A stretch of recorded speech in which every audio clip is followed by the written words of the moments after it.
Banyak orang digerakkan oleh kebencian dan kemarahan. Mereka terus mencengkeram sakit hati itu dan tidak pernah mengatasinya. Mereka bukannya melepaskan sakit hati melalui pengampunan, tetapi justru menghidupkannya berulang kali dalam pikiran. Sebagian orang digerakkan oleh kebencian, bungkam, dan menyimpan kemarahan.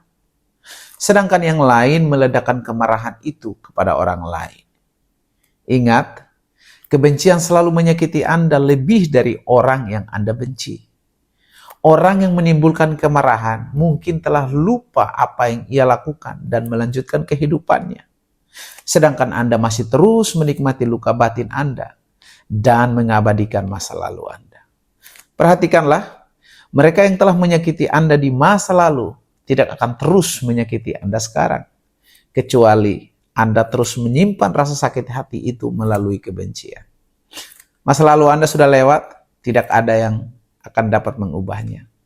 Anda hanya akan menyakiti diri sendiri dengan kepahitan Anda. So, demi kebaikan Anda, belajarlah dari masa lalu Anda dan lepaskanlah itu.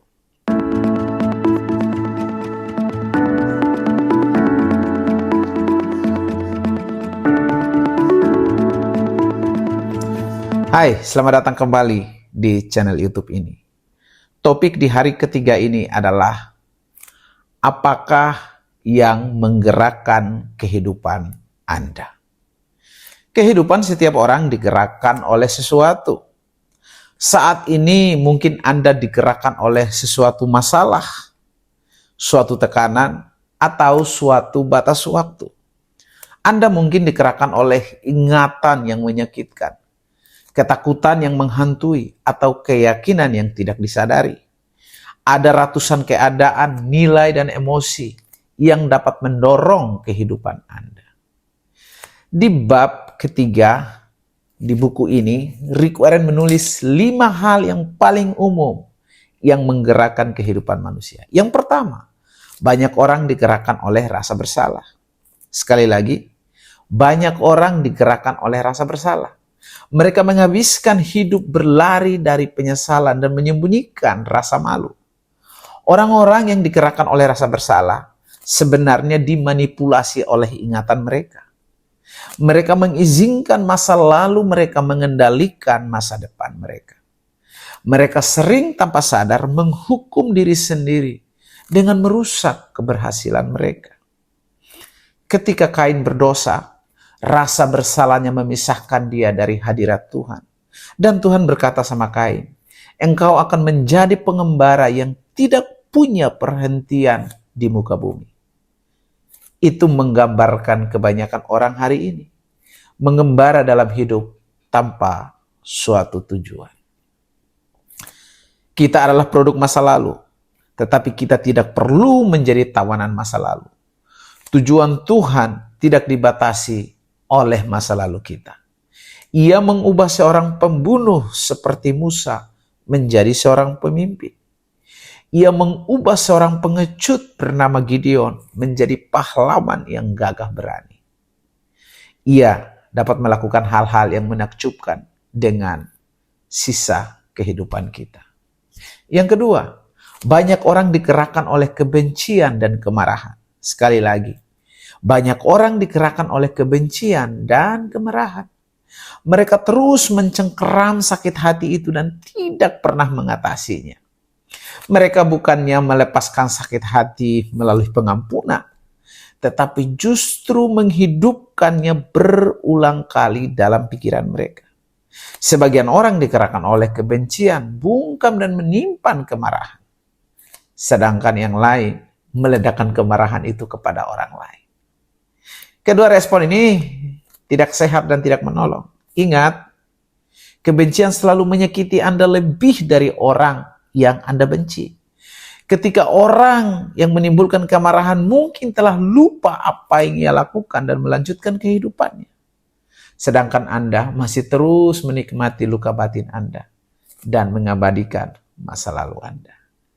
Perhatikanlah mereka yang telah menyakiti Anda di masa lalu. Tidak terus menyakiti Anda sekarang, kecuali Anda terus menyimpan rasa sakit itu melalui kebencian.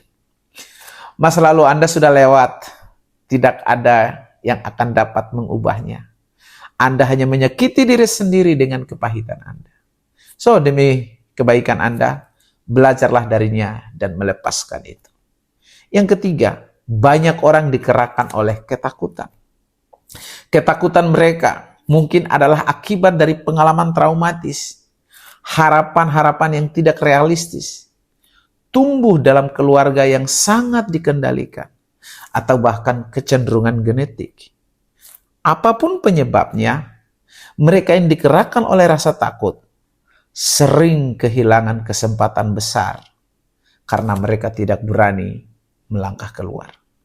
Mereka hanya merasa aman, menghindari resiko, dan mencoba memelihara status quo mereka. Yang keempat, banyak orang digerakkan oleh materialisme. Keinginan mereka untuk memiliki menjadi tujuan utama dalam kehidupan mereka. Dorongan untuk selalu menginginkan lebih banyak ini didasarkan pada konsepsi yang keliru yang mengatakan bahwa memiliki lebih banyak akan membuatku merasa lebih bahagia, lebih penting, dan lebih aman. Tetapi ketiga hal tersebut tidak benar. Kepemilikan hanya memberikan kebahagiaan sementara. Karena benda tidak berubah. Kita akhirnya merasa bosan dan menginginkan yang lebih baru, lebih besar, dan lebih baik. Hei, nilai diri kita tidak ditentukan oleh harta milik kita. Dan Tuhan berkata bahwa hal-hal yang paling berharga dalam hidup bukanlah harta. Mitos umum tentang uang adalah miliki lebih banyak akan membuatku lebih aman. Hei, itu tidak benar. Kekayaan dapat hilang dalam sekejap melalui faktor-faktor yang tidak dapat dikendalikan. Keamanan yang sebenarnya hanya ditentukan dalam hubungan kita dengan Tuhan. Sekarang yang kelima. Banyak orang digerakkan oleh kebutuhan untuk diterima. Sekali lagi, banyak orang digerakkan oleh kebutuhan untuk diterima. Mereka membiarkan harapan orang tua atau pasangan hidup atau anak-anak atau guru atau teman mengendalikan kehidupan mereka. Banyak orang dewasa masih mencoba mendapatkan pengakuan dari orang yang sulit disenangkan. Sebagian orang lain didorong oleh tekanan teman sebayanya. Selalu mengkhawatirkan pendapat orang lain. Sayangnya, mereka yang mengikuti arus biasanya hanyut di dalamnya. Saya tidak mengetahui kunci yang diperlukan untuk sukses. Tetapi satu kunci untuk gagal adalah mencoba menyenangkan semua orang. Dikendalikan oleh pendapat orang lain adalah jalan yang pasti menuju kehilangan tujuan untuk kehidupan kita.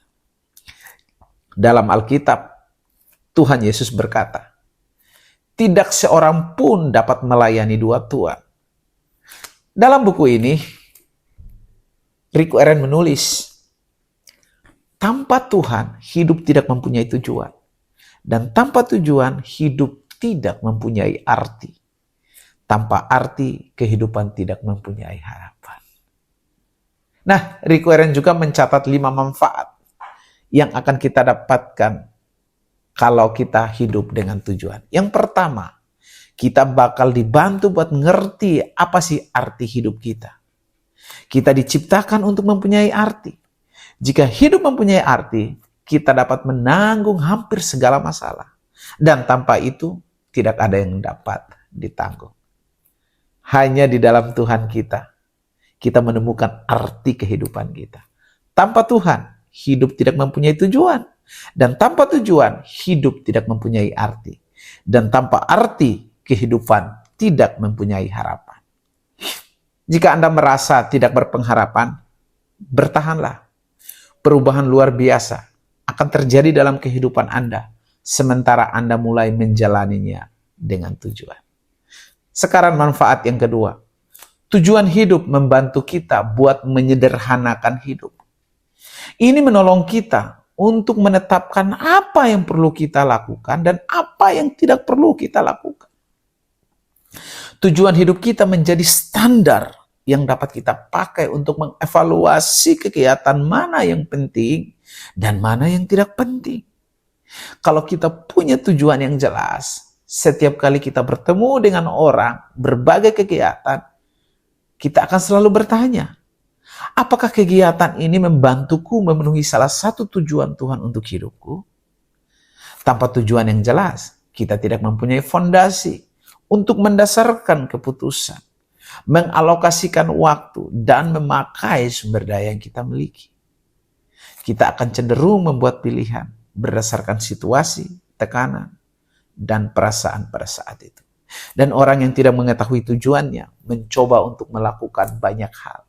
Dan itu menyebabkan stres, keletihan, dan konflik. Kehidupan yang digerakkan oleh tujuan membawa kita pada suatu gaya hidup yang lebih sederhana dan jadwal waktu yang lebih masuk akal. Sekarang manfaat yang ketiga. Tujuan hidup membuat kita hidup lebih fokus. Sekali lagi, tujuan hidup membuat kita hidup lebih fokus. Hidup dengan tujuan menolong kita untuk memusatkan upaya dan energi kita pada apa yang penting dan membuat kita jadi lebih efektif dan bersikap selektif. Tanpa tujuan yang jelas, kita akan terus berubah arah. Pekerjaan, hubungan, gereja, atau hal-hal lain dengan berharap bahwa setiap perubahan akan menyelesaikan kebingungan atau mengisi kekosongan hati kita. Tentu, kita semua mengerti bahwa cahaya yang menyebar hanya memiliki kekuatan dan dampak yang kecil. Tetapi dengan kaca pembesar, cahaya matahari dapat difokuskan sehingga memiliki kekuatan untuk membakar rumput atau kertas. Tidak ada yang sama kuat dengan kehidupan yang terfokus, yaitu kehidupan yang mempunyai tujuan. Jika kita ingin kehidupan kita memberi dampak, maka fokuslah. Sekarang manfaat yang keempat. Tujuan hidup meningkatkan motivasi hidup kita. Tujuan hidup selalu menimbulkan gairah. Tidak ada yang lebih memberikan kekuatan dibanding tujuan hidup yang jelas. Sebaliknya, gairah akan memudar jika tidak ada tujuan. Sekarang manfaat yang kelima. Tujuan hidup menyiapkan kita buat masuk ke kekekalan. Banyak orang menghabiskan waktu dalam hidup mereka untuk menciptakan warisan kekal di bumi. Mereka ingin dikenang ketika mereka pergi. Tetapi yang paling penting bukanlah apa yang dikatakan orang lain tentang kehidupan kita, melainkan apa yang Tuhan katakan.